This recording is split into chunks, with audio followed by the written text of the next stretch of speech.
Okay, so I mentioned earlier, a few days ago, about an auto aim system for Rosie Planet, and I thought I'd like to go more into depth on that. It's not really the kind of thing you can just show through a quick video, so I don't know if people are gonna like this or watch this, but I figure, maybe someone might enjoy it. On Rosie is an invisible cone right there, and that's what I call the auto aim cone. And so when she's in the air, uh, it's going to get any enemy that's inside of that cone. And so if you see my script here, uh, any enemy is going to be stored inside of that cone. And whenever she jumps, that cone is going to refresh its enemies. And so basically how this is working is when Rosie is walking towards an enemy, let's see,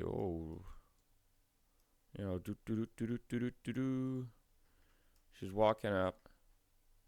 When she jumps, now that enemy's inside of the cone. So basically what's happening is it'll find the closest enemy to her, and that which you are also pointing the joystick in sort of the direction. So what I've got here is what I call my approximate vector function. What that does is basically it takes two vectors and compares them, and it says, are you under this threshold of percentage? Like, it takes two vectors and sees how similar they are, returns a percentage of how similar they are, and so you choose that percentage. If it's over that percentage, it basically says, hey, he means the same thing. So let's say you're holding up on the joystick, you're going in that direction, the enemy's over here, but you're moving this way. It'll know that you're actually trying to jump towards this enemy, so it'll kind of nudge you over a little bit when you're in the air, and it'll bring you towards him. Now, of course, the issue here is, what if you've passed the enemy? What then? Obviously you're still going to be holding forwards. Now that auto aim is just shut off. Well, it still remains for a little bit after you've passed an enemy. So forget what it is, but a certain distance still considers you to be maybe going after the enemy. So, maybe it'll shift you back a little bit. Now, a lot of times, people might just jump up in the air and, just let Rosie kind of glide towards the enemy. And so it definitely has a case for that too.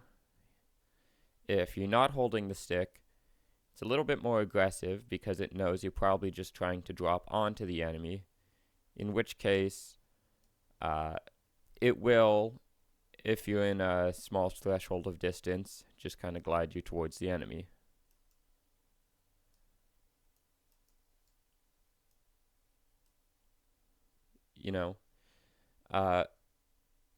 It's based on kind of the Halo 2, Halo 1 philosophy, where the game is sort of designed with that little assist in mind.